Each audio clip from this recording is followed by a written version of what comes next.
it is Drew here from Lone Fox and welcome back to my channel. Today I have a new video that's also like kind of not exactly new, and you're probably asking yourself, what exactly does that mean? And I'm going to tell you in just a second. So as many of you guys know, over on my main channel, I'm Drew Scott, which I've had for about 5 or 6 years now. I do a lot of men's fashion and lifestyle, which is my first channel that I ever started here on YouTube. But there was a time on that channel where I actually uploaded a ton of DIY projects, and I really was focusing a lot on home decor and DIY, and I realized that a lot of those actual followers didn't really intersect. Like the men's fashion followers weren't interested in the DIY, and the DIY followers were interested in the men's fashion, which is very like common. I could totally sense and see why, because they're completely different industries essentially. So that is why I created the second channel that you're on right now, Lone Fox, because I have a passion for both. Like I love men's fashion and I love DIY and supplies.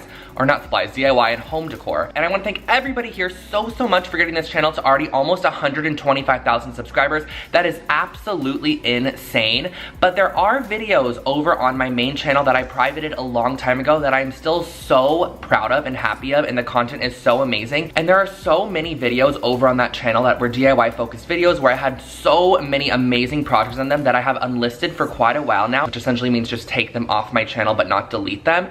But now I was thinking to myself, why don't I just re-download them, zhuzh up the videos a little bit, like add a little extra editing in there, color them up, maybe even record some new audio for them, and just re-upload them here and make sure that the projects are absolutely amazing, cut out any of them that maybe aren't up to date or trendy, and just upload that content again for you guys, because it gives you an extra video, so many more projects, and those videos also don't go to waste because there was so much work put into those, and the projects are still the best ever. They're so affordable, so trendy, so modern, up to date. So for today's video, I re-downloaded some of those old videos, cut them up, picked out my favorite DIYs, and incorporated them into this video where you get a total of 10 DIY projects, and I can't wait to hear what you guys think. So definitely leave a thumbs up and let me know which project in this video was your favorite one. And yeah, I can't wait to do more of these videos in the future, so let me know your thoughts in the comment section below, and let's just get into today's new video.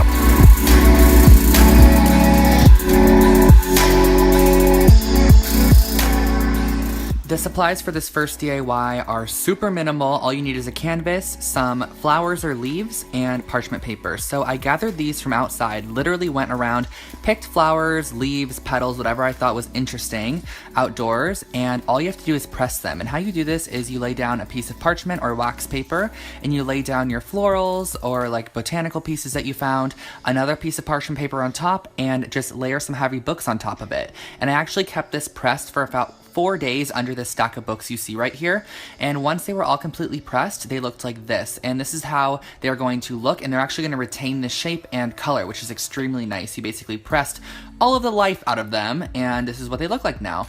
So I layered them on my canvas, found out where I wanted to place them, and just sort of maneuvered it around for a while and found out I love this variation here, glued them down with hot glue, and you are done with your super inexpensive canvas.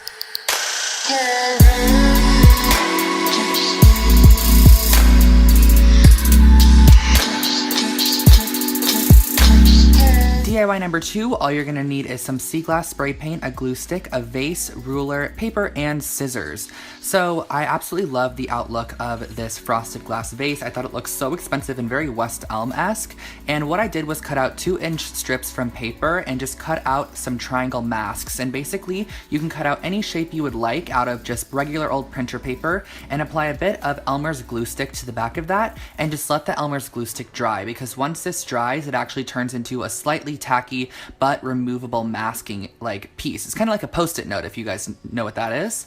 It's basically a post-it note. You can put it on there and remove it. So I actually place these down, and wherever the paper is, the spray paint is not going to go on the glass. So I then brought it to a box and sprayed a layer of this Krylon Sea Glass spray paint, which I got at Michael's for about $4 with a coupon code or a coupon, and then you just pull off the little masking pieces and it shows the clear glass through. And I would highly suggest that you also put a mask on the top of it so that the spray paint doesn't get on the inside, but it is removable with acetone, just to let you know.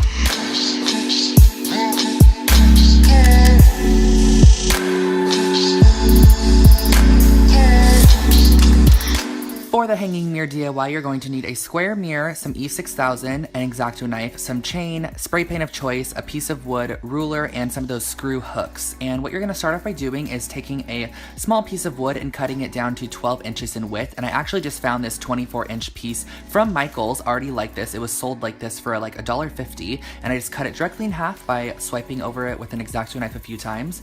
I then proceeded to screw some of these little hooks in that are meant for hanging things on the ceiling or whatever they're meant for.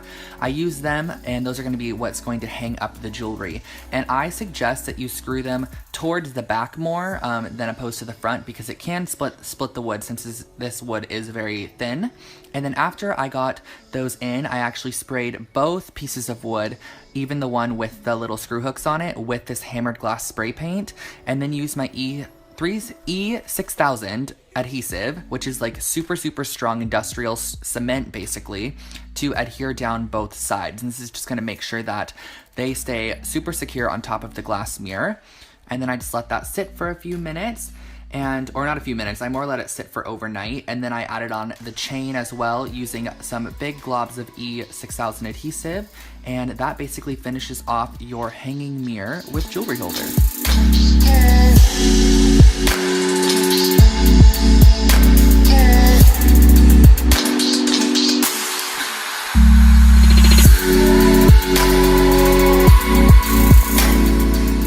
This DIY may be the easiest, but it's one of my favorites, and all you're gonna need is a lampshade, some wood clips, paint, and a hot glue gun, so super minimal supplies. And I first started off by taking my wood clips and painting them black.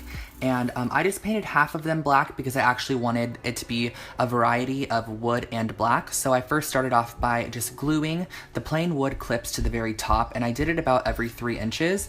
And then below that, in between, I actually glued the black clips that I did right in between the brown clips. And then I just finished off with a bit of paint on top of the black, and you're basically done. You can clip your mementos on, and that's your new lampshade.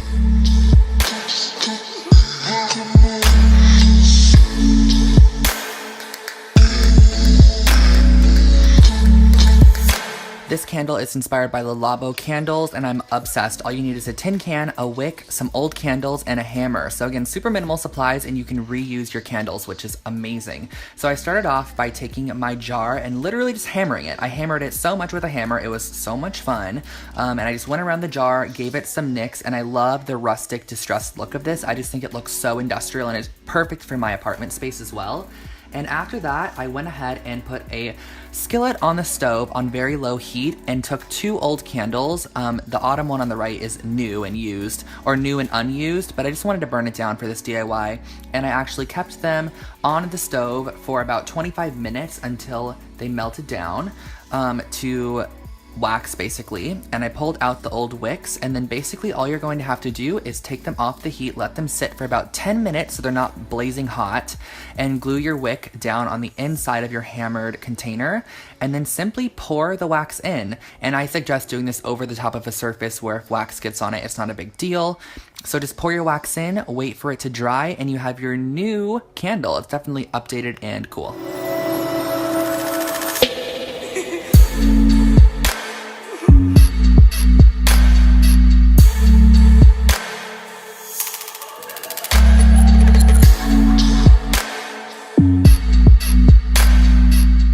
Let's get into this wall hanging, and all you're going to need is some wood dowels, yarn, parchment paper, paint, and a hot glue gun. So I first started off with these wood dowels, which I found at Michael's for about $3. They're just like toothpicks without the points. And the nice thing about gluing on top of parchment paper is that the hot glue peels off instantly. It doesn't stick at all. So you can glue on top of it, create shapes, and then pull them off later. So I actually created these hexagon shapes using these small wooden dowels, and I created 2 hexagons that were smaller, or just like hexagon shapes themselves. And then I created a larger centerpiece that was actually 3 hexagons connected. And a cool little tip for you guys is you can actually burn down those weld points with the tip of your hot glue gun. So if you do need to like melt that down or make it look smoother or anything, if you added too much glue, use the tip to melt it down. And this is the center point right here, this like triple hexagon shape.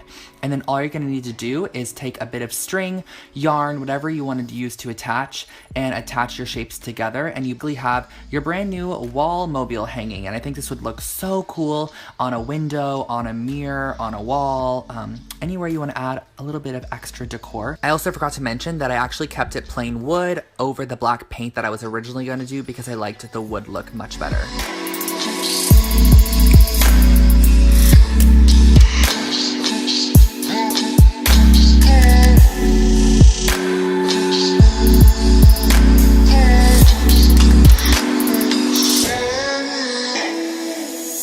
I feel like a pillow is always necessary, so I'm starting off with some jersey pillowcases, black dye, a paintbrush, and some foam cups. And I also did use a trash bag, which I'm laying down on the table right here just to protect my surface.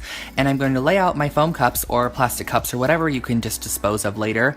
And I added a half cup of warm water or hot water to each cup. And then what I did after that was used the RIT powder dye, and I put 1 teaspoon in each cup, but I varied it. So 1 teaspoon in the first, 2 teaspoons in the second, 3 in the third, 4 in the fourth, and 5 in the fifth. So basically it's just a more concentrated dye as I go down.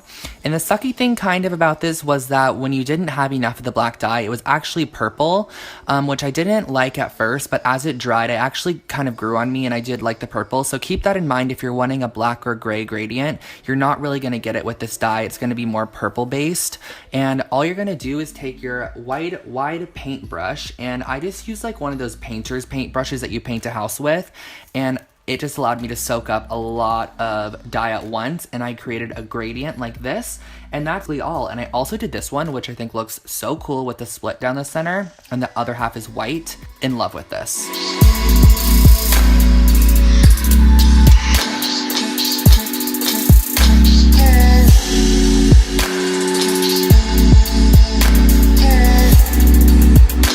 Would you believe me if I told you these coasters costed under $2 to make, and all you're gonna need is some foam core, some pleather fabric, scissors, an X-Acto knife, ruler, and E6000 adhesive. So you're first gonna start off by taking your foam board, and this is literally like that project board you use for science projects, and it's a foam-based one, and you're gonna cut them into 4 by 4 inch squares. I just found that this was the nicest size for a coaster.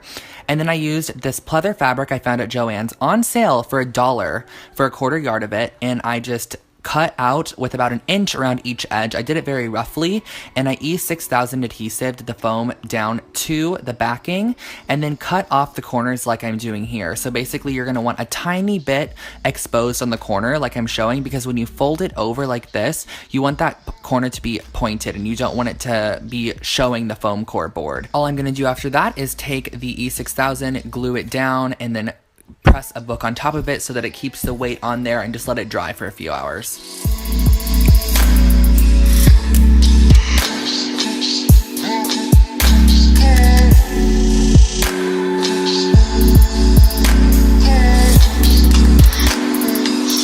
Supplies for this rustic bowl are so simple. All you're gonna need is a glass bowl, some air dry clay, paint, and a paintbrush. So this is the air dry clay. I actually got this at Target in the kids section. It's very easy to work with. I love it. I'm never gonna switch back to the normal clay. Plus it dries in the air, which is really nice compared to having to like physically go bake it in an oven, you know? So I took this dollar bowl from Target. It's just a glass bowl, and I covered it in a layer of the air dry clay. And once you have your full layer on, I used a little bit of water on my fingertips to just smooth the surface. And I actually learned this in a ceramics class I took in high school, so it's coming in handy right now. But you can just use a little bit of water, it smooths down the surface, and it makes all cracks disappear and just everything just kind of meld a little bit better. And then I used a small piece of parchment paper and a heavy object to create a new bottom for this bowl.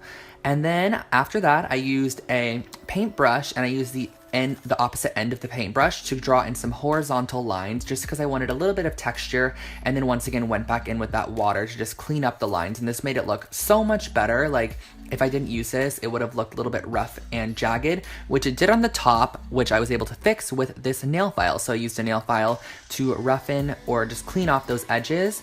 And lastly, went in with a little bit of paint. So this is just watered down black paint, and I just painted it however I felt. I did a little bit of an ombre, and then also filled in all of those lines to just deepen the design, and added my signature on the bottom for authenticity.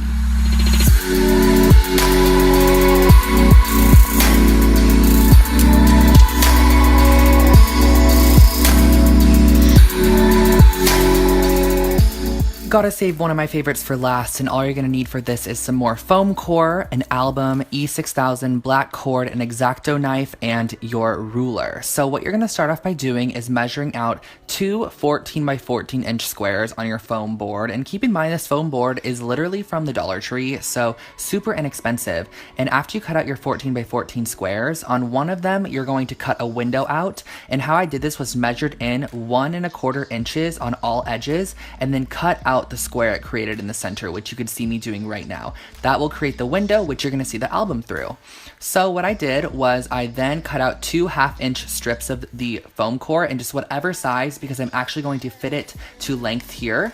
So you're gonna lay your album down, put the 1/2-inch piece down, and then fit it to length. So you're gonna want it to go around 3 edges, because you're going to want the album to be able to slip through the top. So I took my E6000 adhesive and glued it down to the album, as close as I could to the album, because we're gonna have a little bit of cording on the outside in between the sandwich frame and the frame backing, if that makes sense. You'll see what I mean in a second here. So I glued those down like such, and then I added another layer of glue on top of those pieces and sandwiched on the top of the frame. So this is gonna finish off the frame. You can slip your album in, the black cord goes all the way around, and you tie it in a knot, you hang it on the wall, and this was like a $2 album frame, which I am totally obsessed with. You can customize it however you'd like as well.